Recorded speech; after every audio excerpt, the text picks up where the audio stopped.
Em 18 de setembro de 2023, a B3, em seu boletim mensal, informou que o Brasil ultrapassou a marca de 1% da população investindo em fundo imobiliário. Segundo as estatísticas da companhia, mais de 2 milhões de pessoas físicas possuem investimento nessa modalidade. Esse valor significa que, de dezembro de 2020, a quantidade de investidores em FIIs dobrou. Mas por que essa classe de ativos atrai tantos brasileiros? Segundo Juliana Freitas, heads do RI da VBI, os FIIs são considerados investimentos de entrada para as pessoas físicas devido ao seu baixo custo, podendo iniciar com aportes mínimos de apenas R$10. Ainda segundo especialistas, a menor volatilidade em comparação com outros ativos de renda variável também contribui para que o fundo imobiliário entre cada dia mais na carteira das pessoas físicas. Agora, se tem um fato que realmente faz os fundos imobiliários serem os queridinhos, certeza que é os dividendos mensais, que traz aquela alegria para a nossa carteira. Agora que já vimos que os brasileiros adoram os fundos imobiliários, como seria uma carteira ideal? É o que vamos entender agora. O primeiro passo é você definir as porcentagens em cada classe de ativo. Em uma carteira de investimentos baseada em fundos imobiliários, o básico seria você ter ativos de papéis, que são atrelados a dívidas, ativos de shoppings, que são investimentos em shoppings, lajes corporativas, que são aqueles escritórios que tem nas grandes capitais, os galpões logísticos, e ainda possuímos renda urbana, que geralmente são lojas, e também os investimentos em fundos, FOFs, que, aliás, para uma carteira iniciante, os FOFs seriam ótimos, pois eles aumentam a sua diversificação mesmo com pouco dinheiro. Essa porcentagem pode variar de pessoa para pessoa, mas definir essas porcentagens garante que vamos estar bem diversificados por classes e conseguir passar pelos ciclos, pois o que podemos observar é que quando a taxa de juros sobe, os FIIs de papéis que são atrelados às dívidas acabam se destacando, e quando a taxa de juros cai, os FIIs de tijolos tendem a ir melhor. Mas se você está no mercado há pelo menos 3 anos, já pode ter percebido que é impossível adivinhar o futuro e saber quem vai subir ou descer, ou quem vai pagar mais ou menos dividendos. O que a gente consegue avaliar é poder analisar o histórico do fundo imobiliário, a gestão do fundo imobiliário, as taxas e as suas recorrências, e fazer uma boa seleção. E isso é o que vai agregar mais para a nossa carteira.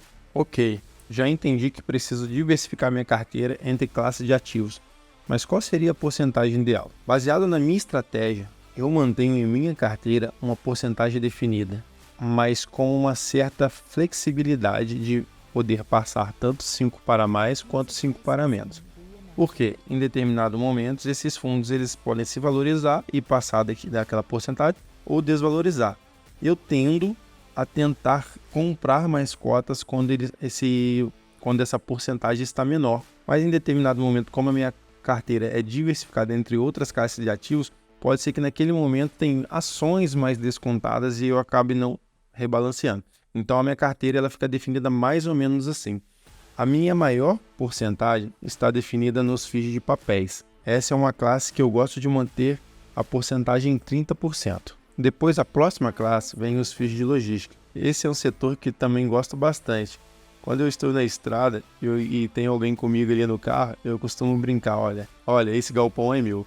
E ninguém nunca acredita, mas eu rio, brinco ali, e a verdade é que parte daquele galpão realmente é meu, né?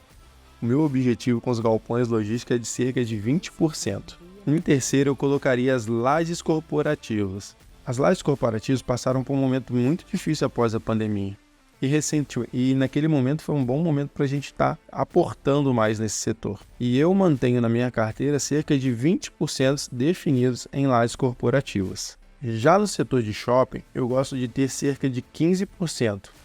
Cerca de 15% da minha carteira de fundos imobiliários estão em shoppings. Estruturalmente, eu também mantenho cerca de 15% nos FOFs, pois eu considero que é uma parte da estratégia da carteira com o objetivo de deixar uma pessoa mais experiente que eu, que está mais ligado 100% ao mercado e que pode fazer ações diferentes da minha com a compra de fundos. Então eu gosto de manter estruturalmente 15% em FOFs. Ainda existe uma outra classe de ativos que é os FIIs de renda urbana. Eu não gosto muito dessa classe, não é que eu não goste, mas assim, eu espero oportunidades. Tem um FII que eu acho interessante, 2 FIIs que eu acho interessantes, e um acho que tá caro e o outro começou a dar uma certa corrigida, deu uma oportunidade de entrada. Então atualmente eu tenho um pouco, mas na minha carteira essa classe eu considero como zero. Gostaria muito de estar chegando a pelo menos 5% aí, eu acho que ia ser o ideal ter pelo menos 5% nessa classe de ativo para melhorar a diversificação da minha carteira. Dessa forma que eu divido a minha carteira de FII. Deixe aí nos comentários como está a sua carteira e não esquece de seguir o nosso canal e curtir o nosso vídeo se você está gostando desse conteúdo. Definir minhas porcentagens em cada classe de ativo. Quantos FII eu deveria ter em cada classe? A maioria dos especialistas sugerem uma carteira com no mínimo 15 fundos imobiliários. A justificativa é que eles não conhecem toda a sua carteira e, com 15 ativos, é possível reduzir o risco da sua carteira. E como eu penso a quantidade de ativos? Eu sempre analiso a minha carteira como um todo.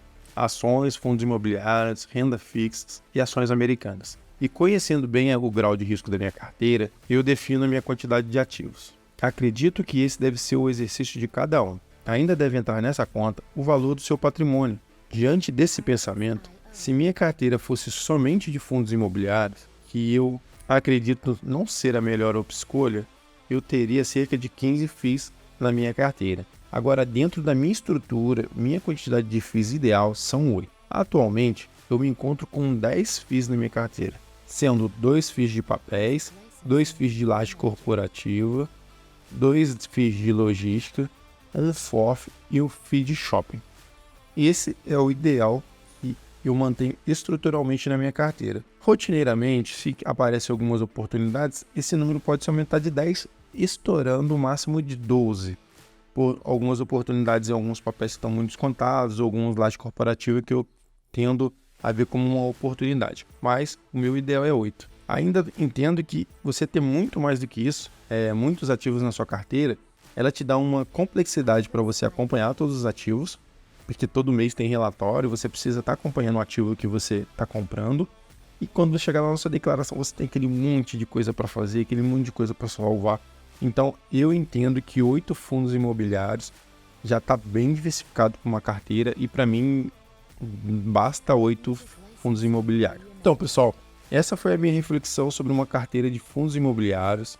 E aí, deixa a sua opinião e me conta qual é o seu fundo imobiliário principal. Qual é o seu maior ativo na sua carteira? E não deixa de nos seguir para ajudar o nosso canal. Curte o nosso vídeo. Se for possível, compartilha para aquele seu amigo que está querendo começar a investir, aquele seu amigo que gosta de fundos imobiliários, ou aquele seu amigo que está procurando prosperar, está buscando coisas novas. Então, gente, um grande abraço, até a próxima. E eu vou deixar agora no fim aqui do vídeo um card onde tem o último vídeo que postamos falando sobre a nossa carteira de investimento do canal. É uma carteira um pouco diferente da minha pessoal, é uma carteira somente focada em fundos imobiliários e ações, mas ali a gente tem desde o nosso primeiro vídeo mostrando todo o racional de cada compra que foi feita e vamos fazer essa carteira aí gerar uma renda aí que vai pagar as despesas do meu filho no futuro. Se isso pode ser interessante para você também, não deixa de clicar nesse vídeo e acompanhar o nosso canal, gente. Um grande abraço e até a próxima, gente. Tchau, tchau.